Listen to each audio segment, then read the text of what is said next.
Ndabahaye ikaze nshuti banywanyi mubana natwe mu makuru n'ibiganiro dutambutsa ku munesha kuri yanyu mukunda channel ya Isange TV. Uyu ni umwanya w'amakuru agezweko mu rurimi rw'ikirundi mushikirizwa n'umunesha kuri yanyu mukunda channel ya Isange TV. Imunesha kuri mwe rudende bashikiriza amakuru n'ibiganiro biba bigezweho kandi biba byakorewe amatohoza. Ndabahaye mwiriwe, abandi ndabahaye mwaramutse bivanye naho muherereye. Iri ni iteka n'umunezero ntangire bigusubira kubaha yambo nyamwanyi wa Isange TV. Imunesha kuri mwe rudende ibashikiriza amakuru n'ibiganiro biba bigezweho haba mu bisata bitandukanye nka politiki, umutekano, inkino, iperereza, agateka kazi na muntu, indero ndetse n'andi makuru yose bariko baravugwa ngaha mu kibano.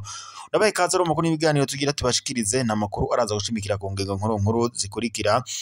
Mu gihe habura indwi zibiri gusanga amatora atangure ngaha mu Burundi na cane ay'abashinga amateka, kuri ubu rero umunyamabanga mukuru w'umugambwe CNDD FDD nyene iteka Reverien Ndikuriyo asohoye itangazo ryihuta cane agabisha abakumyabanga b'umugambwe CNDD FDD ndetse n'abarundi muri rusange. Arahamagarira abarundi kwiyamiriza ikiringo ca kabiri c'umukuru w'igihugu Evariste Ndayishimiye mu matora yimirije mu mwaka wa 2027.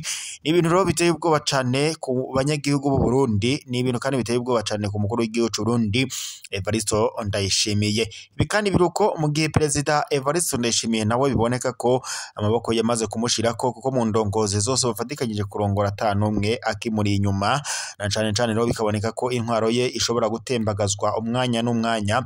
Nimugihe kandi umunyamabanga mukuru w'umugambwe CNDD FDD nyene iteka Reverien Ndikuriyo yagiriza umukuru w'igihugu c'u Burundi Evariste Ndayishimiye ko kuba ari we anyonora amatungo y'igihugu. Sico conyene kuko anamwagiriza kuko yashatse kumugandagura ubwo byavugaga ko yoba yari yaramuhaye isumu ubwo yari mu bitaro ngaha muri Kenya. Murabizi neza ko yagiye muri Kenya bikanka bigaca birangira bamujanye mu bitaro vyo ngaho i Dubai mu Barabu. Ivyo byose rero byavugaga ko byari byagizwemwo uruhara n'umukuru w'igihugu c'u Burundi Evariste Ndayishimiye.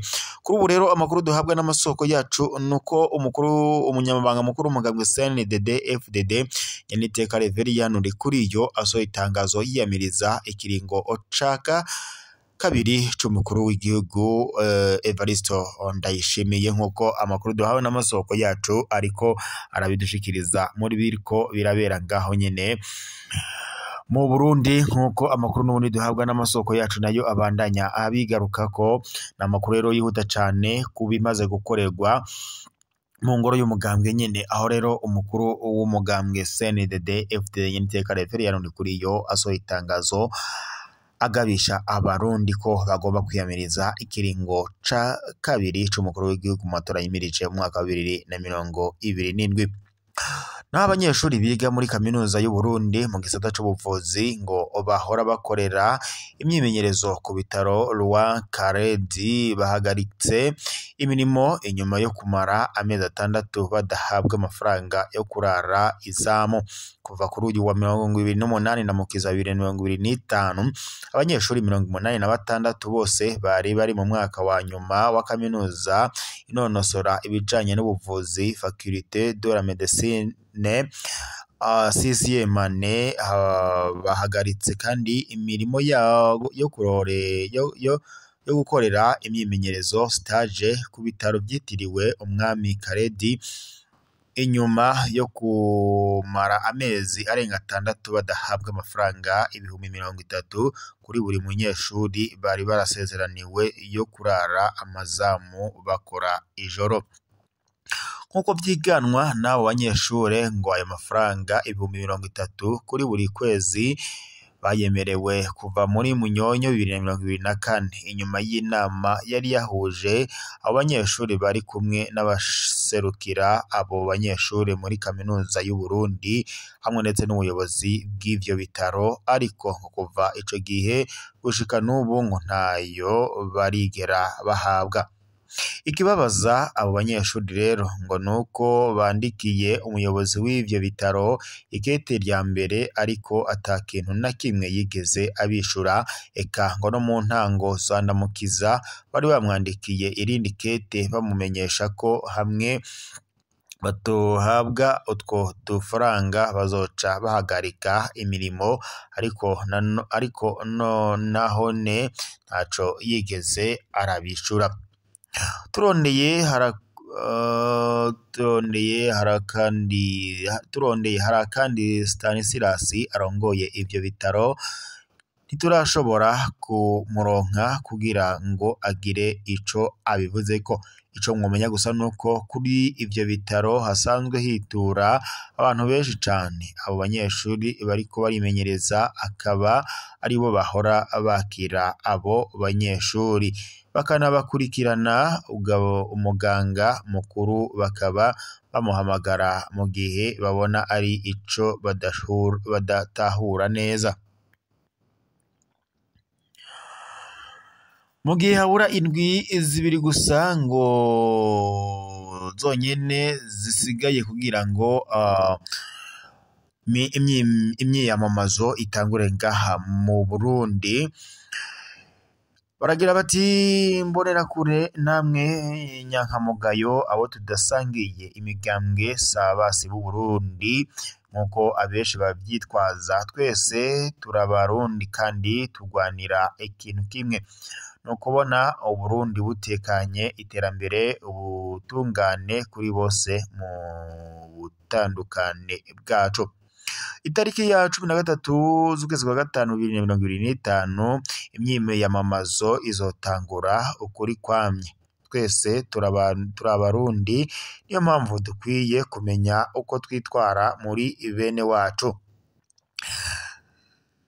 Za ndirimbo zicafuza aba n'abariya by'abitutsi bituma aba n'abariya barakara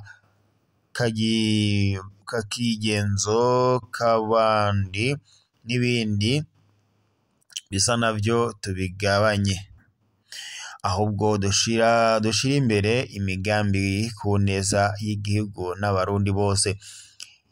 Bisigaye turi kumwe twese birashoboka. Gahunda ni vision 2024 ndetse na vision 2040 igihugu cifashe mu mwaka wa 2060 igihugu giteye imbere. Tugire neza imigambi yacu tuzoshikiriza abo tuzoba tugiye gusaba amajwi, hanyuma bihitiremwo. Ibi rero bikaba ari ibyashikirijwe n'umunyamabanga mukuru w'umugambwe CNDD-FDD Nyeniteka Reveriyano Ndikuriyo ubwo yariko araganira n'abagumyabanga b'umugambwe CNDD-FDD.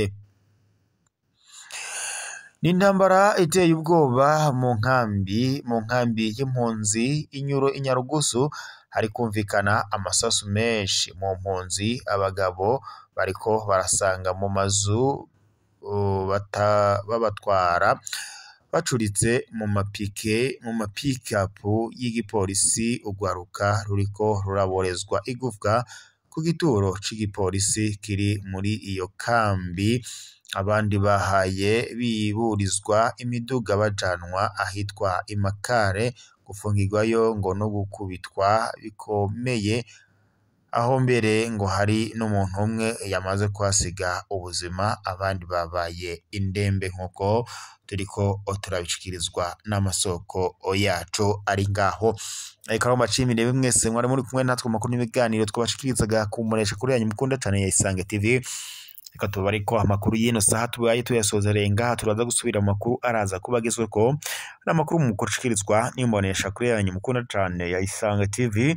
Imwasha kuri Mwero Dendi bashikiriza amakuru n'ibiganiro biba bigezweho kandi biba vyakorewe amatohoza mu bisata bitandukanye nka politiki, inkino, umutekano, iperereza, agateka kaze na muntu, amakungu ya kure ndetse n'andi yose ariko aravugwa ngaha mu kibano.